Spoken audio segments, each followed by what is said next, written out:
Good morning and welcome to the Return Homestead. My name is Mike and my wife Marty and I homestead 6 acres in northeastern Kentucky. Today we are thawing out. There's still a lot of snow and ice on the ground, but for the most part the land is clear and it's ready for us to start fencing it in. We've already got some lines stretched out where I've been doing the layout in the backyard for the garden to go in, and we're going to get busy putting the posts in to make that happen.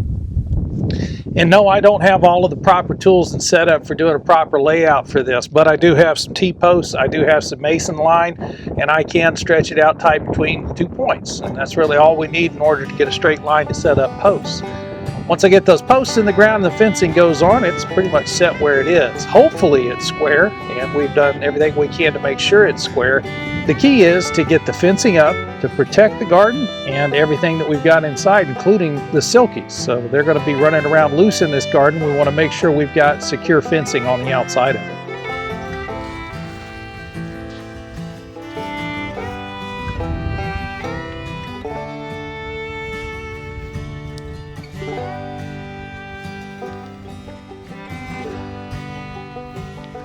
So there are some good reasons for using proper mason's line tools and to do your layout. If I were to have some posts in the corners or some square stakes in the corners that I was wrapping the mason's line around, I would have a straight line that I could reference off of to the back side of these T-posts, which would make it a lot easier to make sure they were all in a perfectly straight line. The problem with doing the T-posts is if you touch the line and then you touch it with the next pole and touch it with the next pole and touch it with the next pole, it gets pushed out of alignment. So things can get out of line pretty quick if you're doing a big long run like this one is. But it doesn't have to be perfect. These are just T-posts. This is just to hold the fencing up. So I'm going to go ahead and put this in with these little knobbies on the outside of the T-post. It does get hard to make sure we're not pushing on the line at all, but I think I can manage by just setting back just a tiny bit off the line, and we'll drive them in.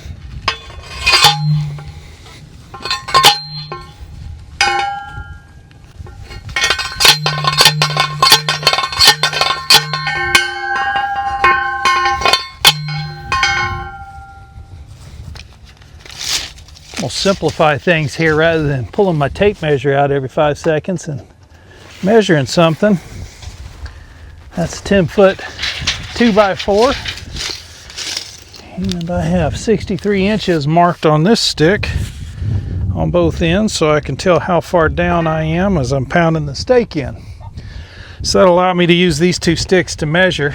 I'll get everything set along the line. They'll be 10 feet apart and they'll be 63 inches into the ground, so everything will look nice and even when we're done. Almost there.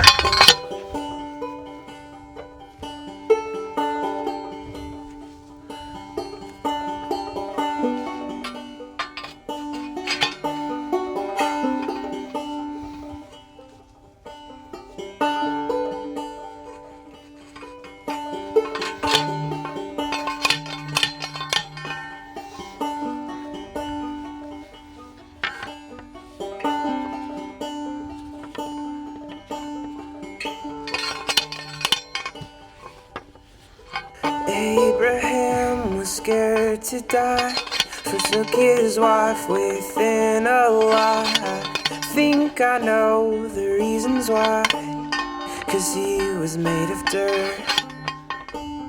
And Joseph's coat was full of pride. The blood of goats won't wash you white. If I was his brother, I'd have lied and left him in the dirt.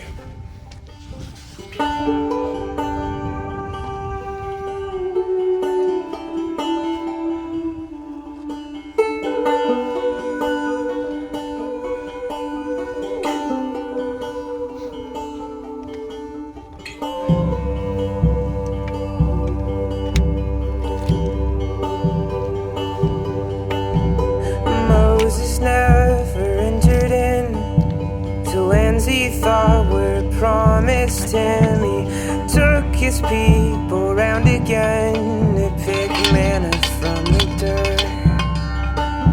And Solomon became so wise with many wives and concubines. He fell every single lie. Yeah, his head was full of dirt.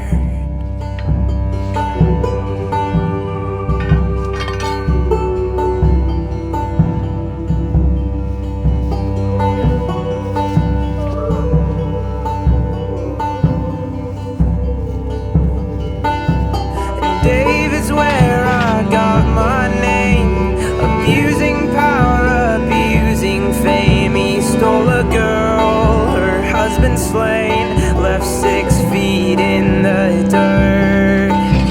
And Peter fell to his own shame, denied his love, denied his name. He ran away when the people came to nail him to the dirt. And Samson only thought it fair to let that witch come cut his hair and look through eyes no longer there as he crushed them in the dirt.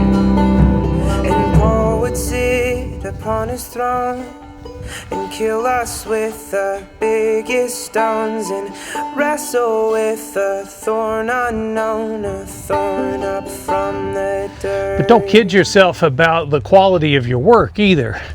This is going to be up here for quite some time, especially after we put solid wooden posts in the corners. I'm not going to want to move that anytime soon or fix or repair it. So if I put in a crooked fence line, it's just going to be that way for many years. So think about that if you're looking to fence in some of your own property and you're trying to put a garden in. Make sure you're going to be happy with the fencing job that you finish. While you're running down the fence line, at some point you're going to come across an area where you want to put a gate in. And I'm getting really close to where the gate needs to go for this side of the garden. So we'll take a moment to eyeball what I've been doing, take a good close look at this and see where these posts need to go in for the gate. So these corner and bracing systems for the T-posts, I'm really liking them. They do make things pretty stable. It's not ideal for what I'm about to do with it. I'm going to make it work. I really need some tension between the tops of the posts. So I'm going to have to bring some wire in and actually bind these 2 posts together up top. And then this brace down to the side will keep it from racking. So this will hold steady once I've got everything hanging on it, because this is what we're going to actually hang the gate off of. As it is right now, the way these braces work, it would come up from the base of that pole and should brace this pole that we're hanging the gate off of, and that keeps the pole from going this direction. But there's nothing keeping the pole from going this direction. And so the only way to correct that is going to be to tie the tops together so that they can't move. I don't see any way to do that with the T-post itself. Running the T-post the other direction doesn't help us at all. This is the only way to get support for the top of the T-post. All right, well, it goes 63 inches out. I know this from having measured this all out up front. So that's where our gate post is going in. So these Wedge-Loc systems are pretty clever. You turn this little collar so that it's diagonal to the pole and it'll slide all the way down. I'm going to put it to where it's just above the ground. And then these wedges go in along the back side of the pole. Sometimes you got to play with this to find a way that it fits, but then once those lock in, that collar is now firmly held in place by that wedge, and so we can brace off of this thing. And make these little braces that then slide in to the edge of the collar, and then that T-post will go in here, and that gives us a way to push into the bottom of this T-post from the top of the other one, keeping everything nice and tight.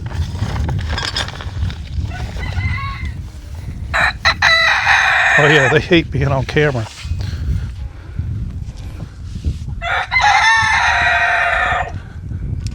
Hey guys.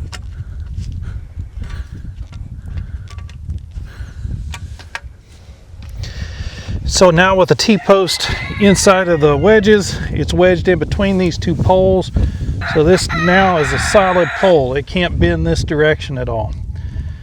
And all I need to do is make sure it can't bend that direction, obviously. It's what we do. Mm-hmm.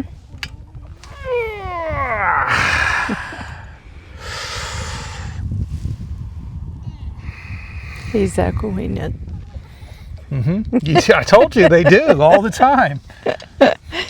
You listen, you'll hear yourself coming out of their mouths all the time. So we got the gate hung up. It's not exactly what I was hoping for just yet. Now my string's in the way, so it's going to be impossible to swing the gate in and out until we get the rest of the fence posts put up along this line. But the gate is swinging freely, and I will need to get a latch put on the other side of it. And I've got to have some way to brace this pole up, and that's really just a matter of a wire tie that ties the tops of these two poles together. Something to actually pull this pole back in. I may even go ahead and want to run a wire brace from top to bottom. That actually is starting to feel like and look like the right thing to do here. That way it's under compression and under tension, and it can't move away or be collapsed into either. I don't know, we're going to see. I wasn't 100% certain that this sort of a locking system for the T-post was going to be sufficient to hold a gate, so this is really an experiment on our part. I can always pull these out and put in wooden posts, but we're going to try this with the T-post first. Also, when you get the wire in for the fencing, that will also stabilize it as well. Actually, yeah, it will.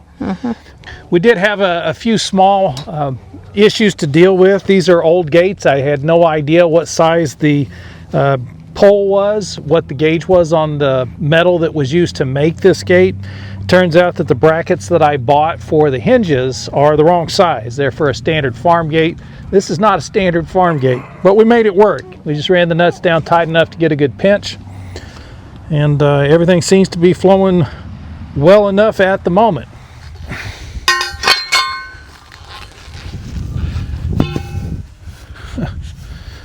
This is all frozen up here. You're kidding. Wow.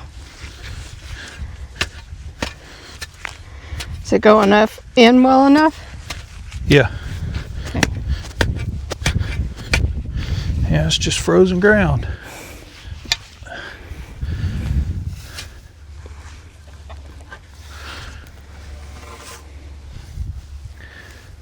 So this almost finishes off perfectly. Right here in the corner where the two lines intersect, there'll be a 6-inch wooden post. It's going here in the corner. And that's going to mean from this line back to where I need the next post to be is approximately 69 inches. I am going to use one of those T-post braces to hold the bottom of the T-post in, and then I'm going to wedge that in against the wooden post. Haven't figured out yet exactly how I'm going to secure that on the wooden post side, but we'll figure that out as we go here. So I think what I'm probably going to do is take the chainsaw and actually cut a notch into this corner post. That'll allow me to get this brace into the post, and it'll wedge back against the last T-post in the line. And that'll get me some support for this corner post as well. We'll do that along both lines of the fencing. I know they make special braces for this, but I'm tired of spending money on special parts for fencing. So we're going to figure out how to do this without that. I learned my lesson about pulling this clay out of the ground and letting it get all mixed into the grass. When you go to fill the hole back in, you never get everything back in the hole, but then you end up leaving these big chunks of clay laying around on the grass. As soon as it gets wet, it's slicker than snot. You don't want to have that out there. So I'm going to put something down on the ground to put all this clay up onto so that I can get it out of here when we're done. Buying a new homestead, you got to learn the soil and everything all over again. Yeah, that is one thing we're discovering. Marty was just reminding me that every time we've done this, moved on to a new homestead, we've done it twice now, we've got to start over from scratch figuring out what the ground's all about. And it's been different each time. This is almost immediately thick, very slick clay. We'll figure out how to work with that. We've got enough topsoil on top. The the grass is growing anyway, so we can grow crops on top of that. We plan to use mostly raised beds, except for our row crops. Now, obviously, we're going to need to heavily amend the soil here. We didn't have to do that, on our last homestead. The soil was a little bit thicker, and we have plenty of depth to work with. And out in the desert, it was all silica sand. It was alkaline, it was hydrophobic, it was awful, and yet we managed to grow out there too. We'll get this one dialed in. It's different.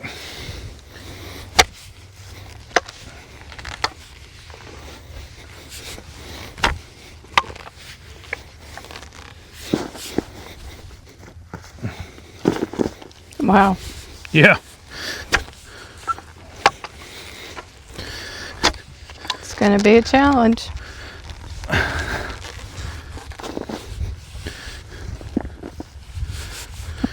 That is solid clay.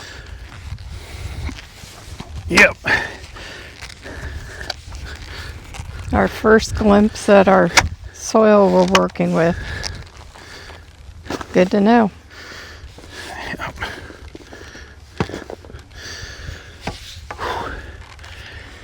Well, it is solid clay.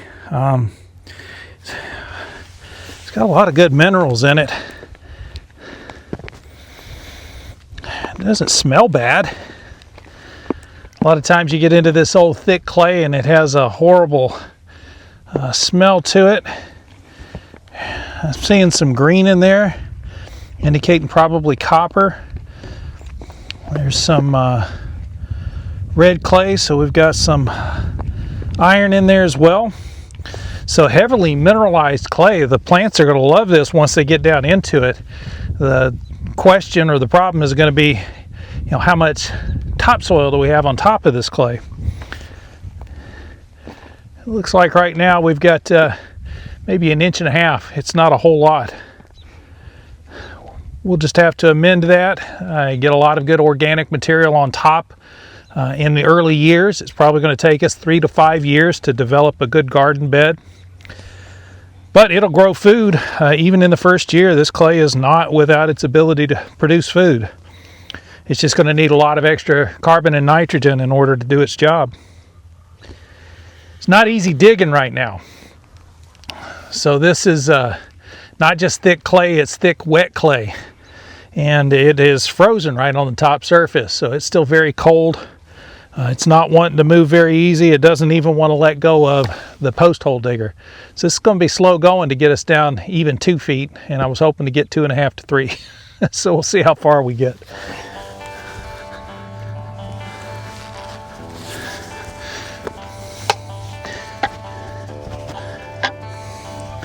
I'm really just excited I haven't hit any big rocks yet. We are pretty close to the bedrock here, up on the top of the ridge. So I'm really glad I haven't hit anything yet.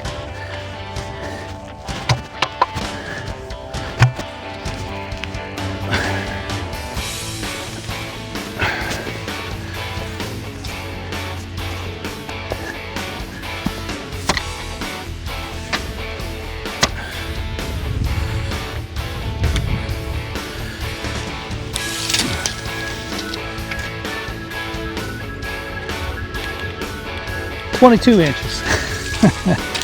Another 2 inches. Almost there.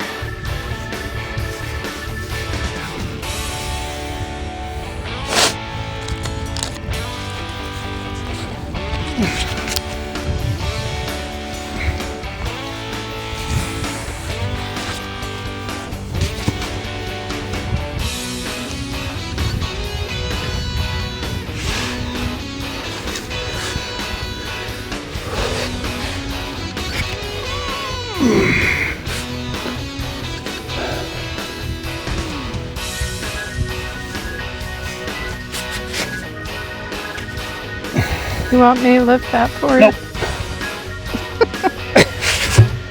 Whew. I got it.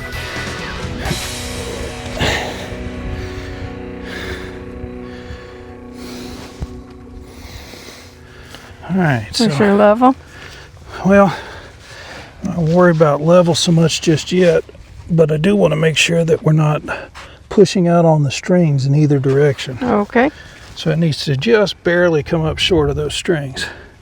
we're there. All right. If you can hold it there, I'll try to get some clay to wedge that thing in place. Oftentimes it's difficult to do these things with just one person. That's one of the reasons why Marty and I do this together.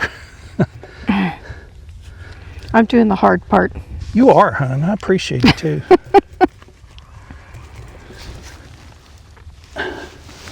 I'm just sitting down here on the ground playing with dirt.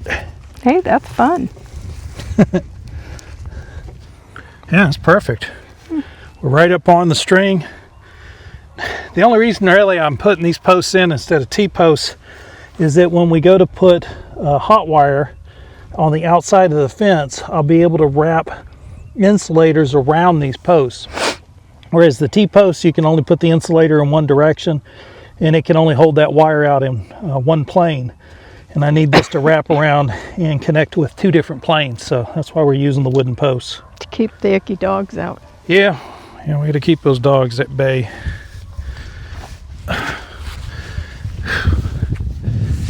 Y'all, I'm trying to get this pole tamped in all the way. This is going to take some time. This clay is thick. I don't have a proper tamping rod, and that's making this really difficult to get everything down into place, but well worth the effort. Marty and I were just measuring things off, just stepping it off and taking a look at this, and we've got about 5,400 square feet that we're putting inside of the fence. You take away an area, pretty sizable area, we're going to make a run for the Silkies in here. Plus all the walkways and areas we need to work with a compost pile and other things, you're maybe looking at about 4,000 square feet of growing space. And that may sound like a lot, but when you start talking about putting in not only crops for us, but also crops for the chickens, we want to be able to feed them throughout the winter without having to run out and buy bags of feed every couple of weeks. So that's the big plan back here, and that's what we think everybody should be doing, is finding some piece of ground, some land, somewhere you can return to. Roll up your sleeves and get busy. Return to the labor, because that's the only way you're going to be able to return to life. The world is definitely not holding together the way it was supposed to or the way it was promised to. And it's time for everyone to kind of step up to the plate and start taking care of their own needs. So that's why we're here, to encourage you to return to the land, return to labor, and return to life. We do hope you've enjoyed your time with us today. If you have, please open up the subscription window and go ahead and subscribe to the channel. While you've got that window open, hit the thumbs up icon to let the algorithm know you enjoyed the video. That way they'll share it out with more people. We'll see you next time.